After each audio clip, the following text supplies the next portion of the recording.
Whisper, rustle. A tiny brown packet tumbled by the garden gate.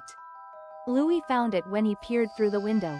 He tilted his head, wondering what sleepy magic rested inside. His curious fingers traced the packet's smooth, quiet paper. What could this be? Truly, truly. Louie looked all around his sunny, big backyard. Where was the perfect spot to plant something so special? Soon, a flash of bright orange fur bounced close to his feet. It was Fox, his bushy tail wagging with such happy curiosity.